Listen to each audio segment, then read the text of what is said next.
Bonjour mes amis, que Dieu vous bénisse tous, que le Saint-Esprit, seul le Saint-Esprit, personne d'autre,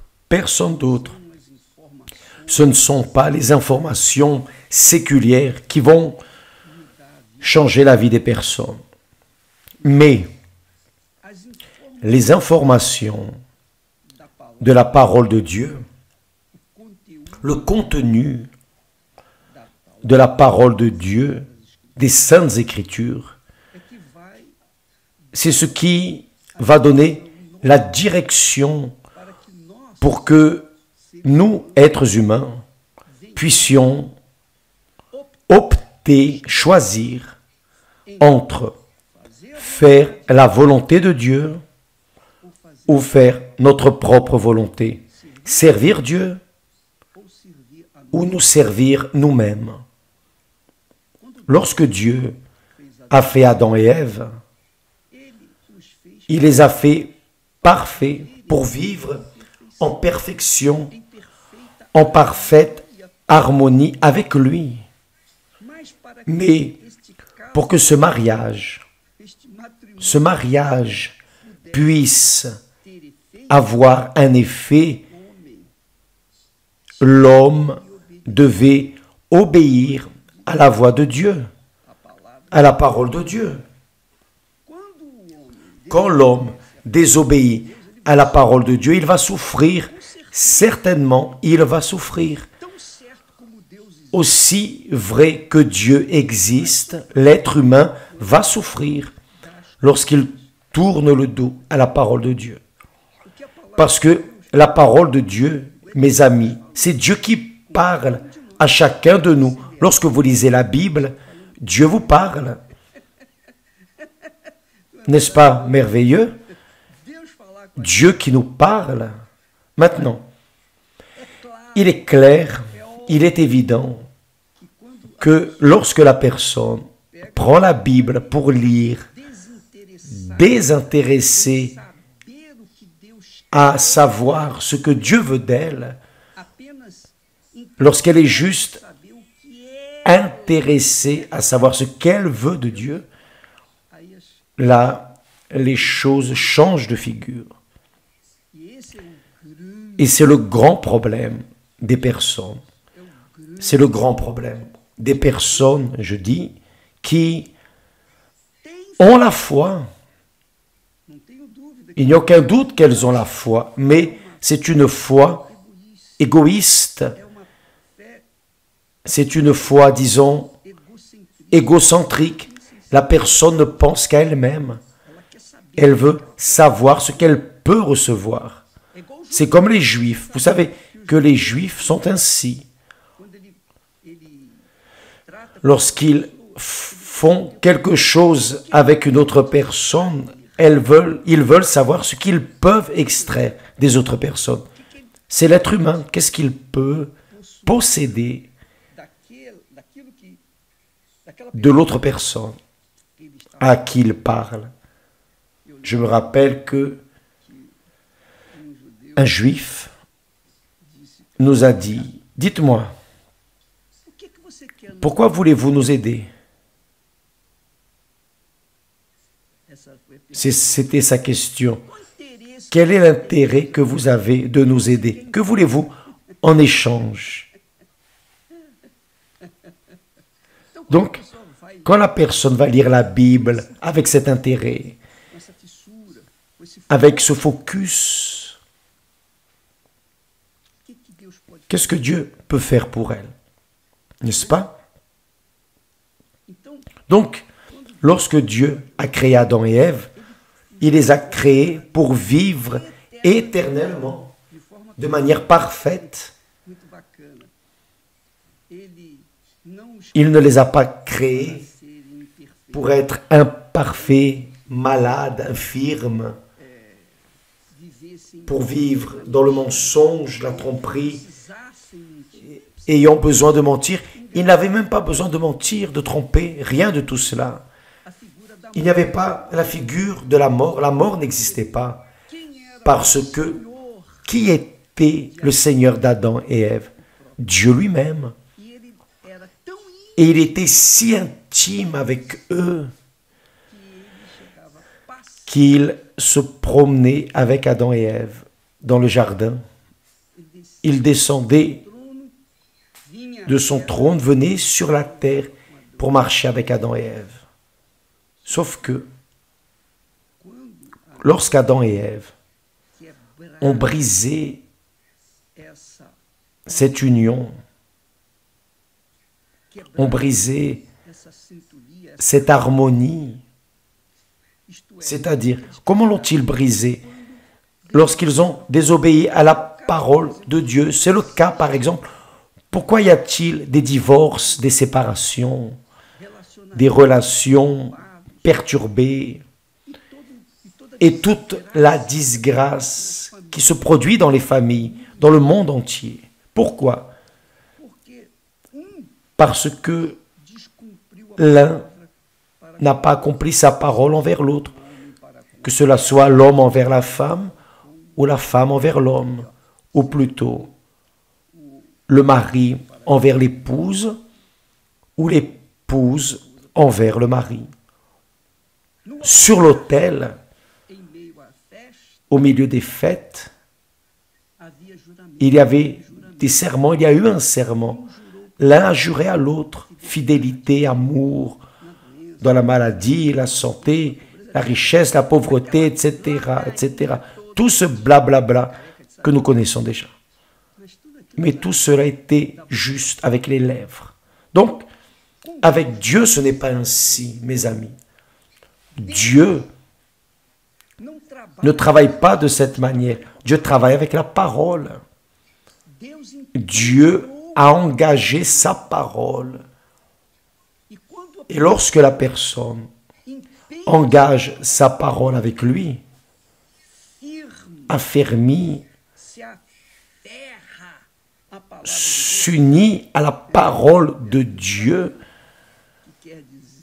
En d'autres mots, lorsque la personne se soude à Dieu,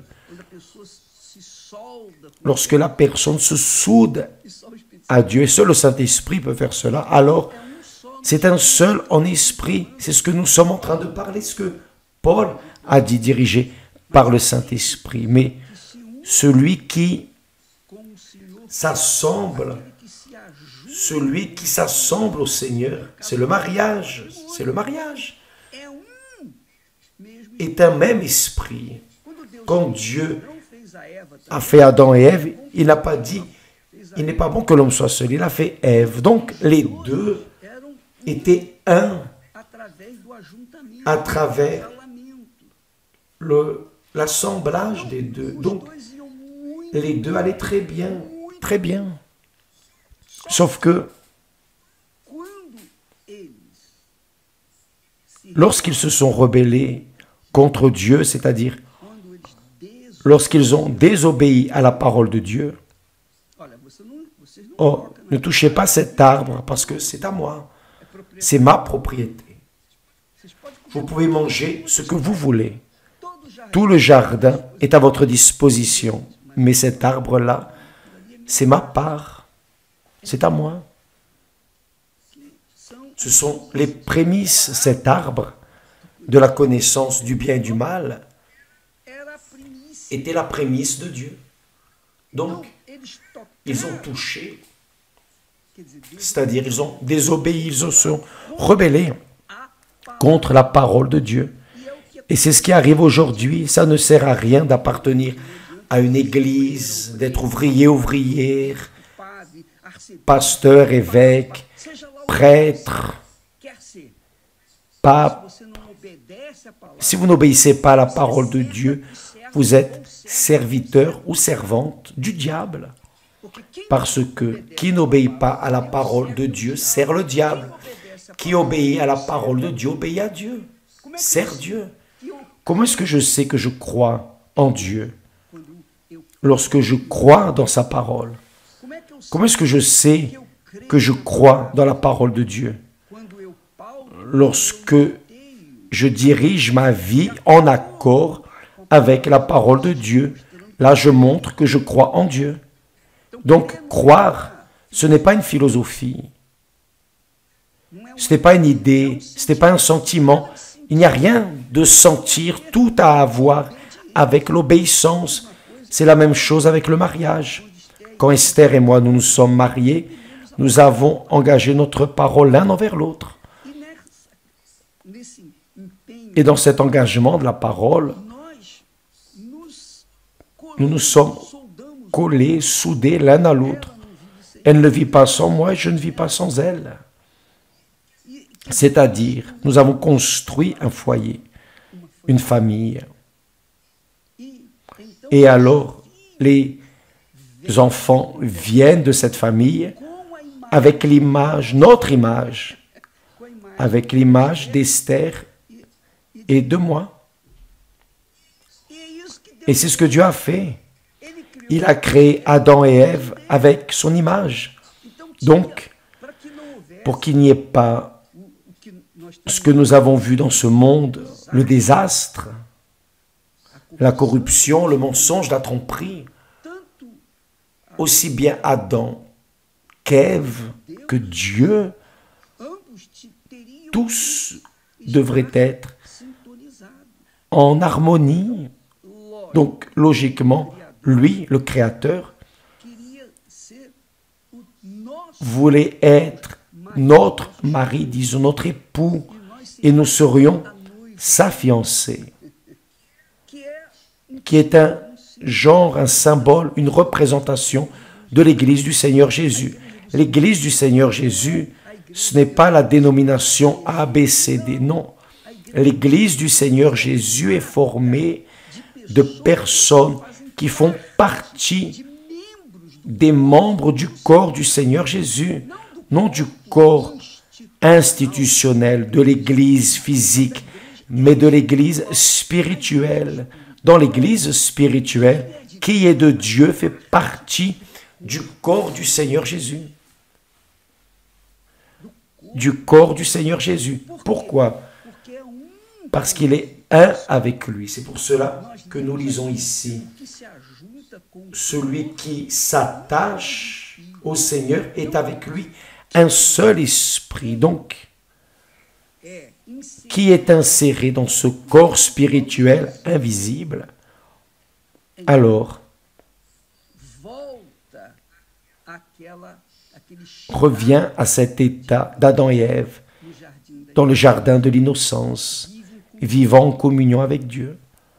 Donc, qui est dans le corps du Seigneur Jésus, peu importe les situations, les difficultés, les problèmes, rien n'importe, comme Job. Job est un exemple classique de cela. Rien n'importait. Il a perdu ses enfants d'un seul jour. Il a tout perdu, dont la santé, il a tout perdu, tout, il est resté zéro, mais il est resté ferme, allié à Dieu. Pourquoi? Parce qu'il croyait en Dieu de manière pratique, indépendamment des circonstances. Et c'est ce que Dieu requiert de nous. Et Job est un exemple parfait. Bien sûr, Jésus ne se compare même pas, mais Job n'avait pas le Saint-Esprit, le baptême du Saint-Esprit. D'ailleurs, Job ne connaissait même pas Dieu. Il a dit,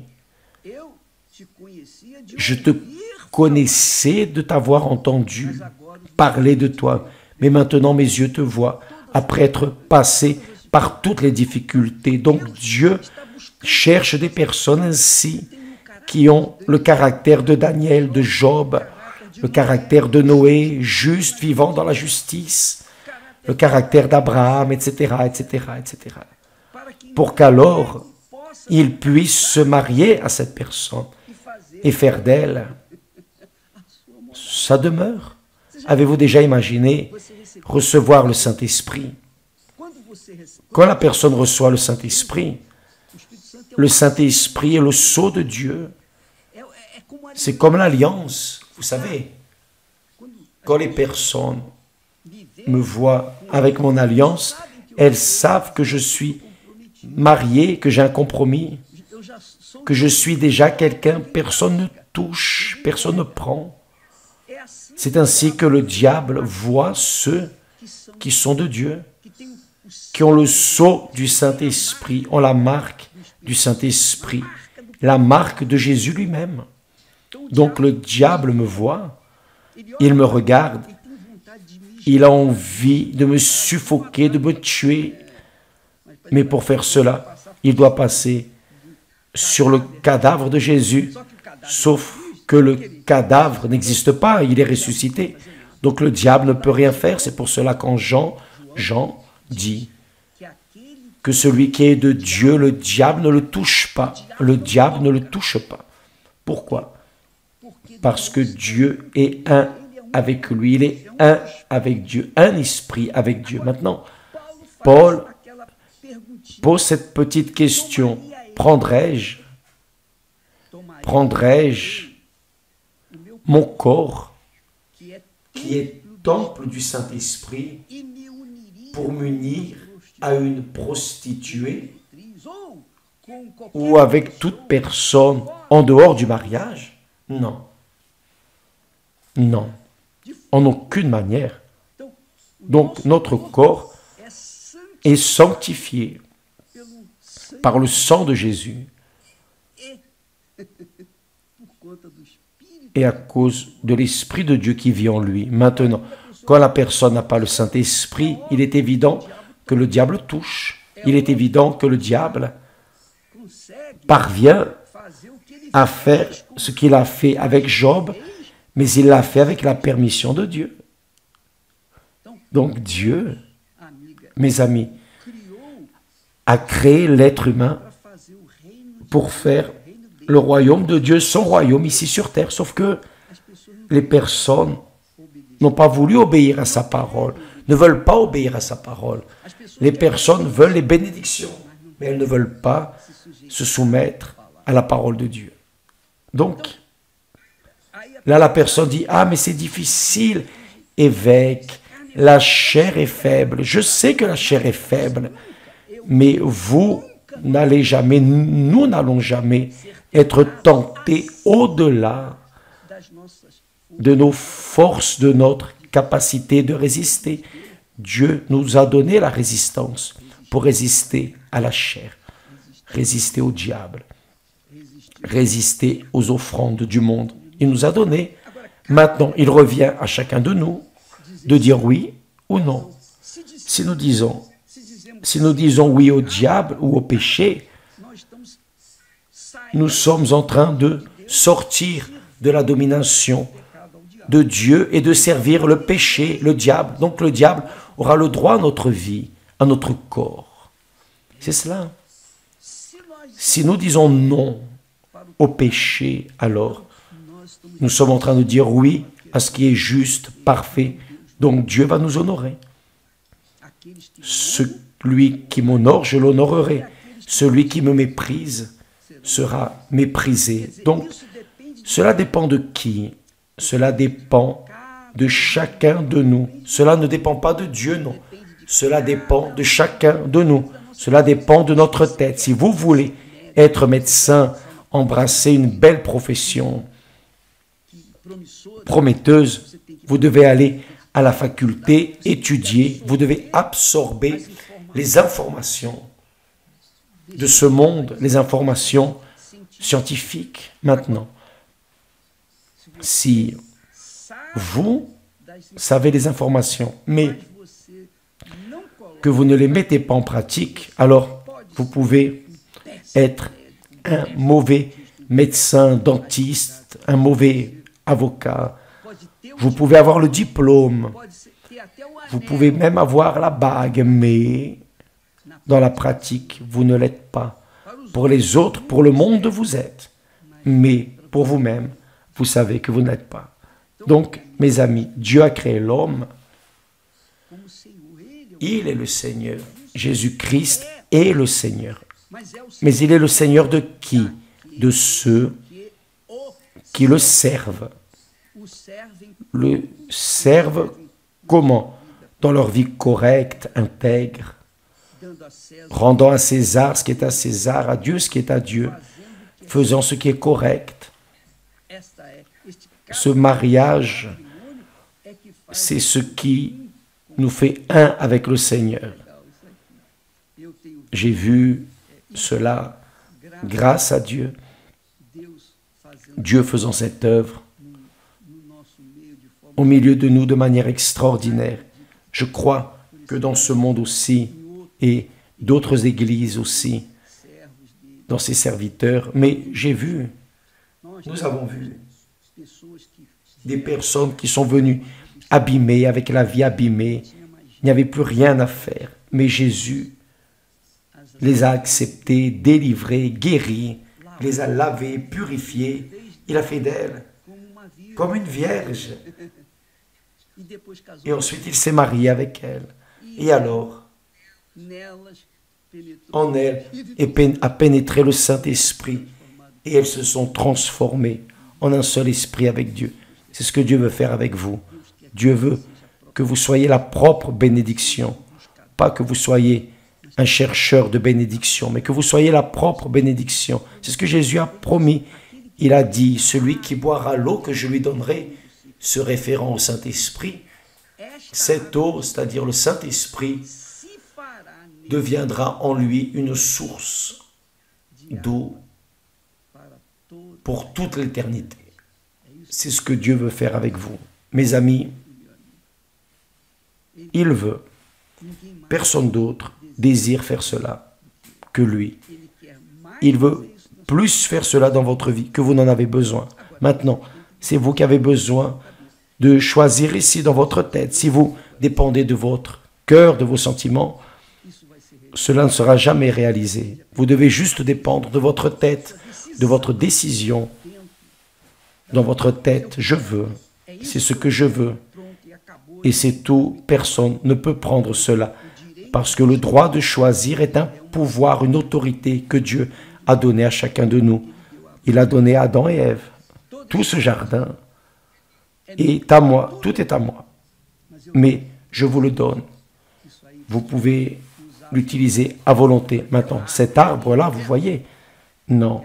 Cet arbre est à moi, personnel. C'est ma propriété. N'y touchez pas. Parce que le jour où vous toucherez, vous allez mourir. Et c'est ce qui est arrivé. C'est pour cela que vient la mort dans le monde. Le diable a profité et il profite dans la vie de ceux qui veulent chercher leur propre désir, satisfaire leur propre désir. Mes amis,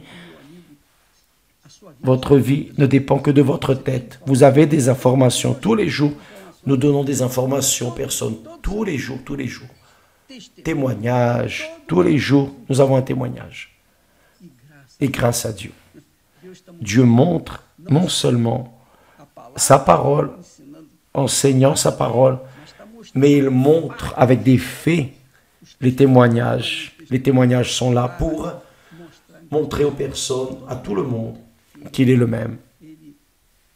Il a été et sera toujours le même dans la vie de ceux qui croient en lui de tout le cœur, de toute leur âme, avec toute leur force.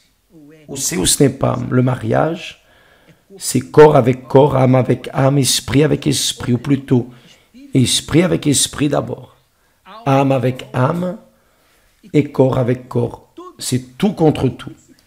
C'est ce que Dieu fait pour nous. C'est cela.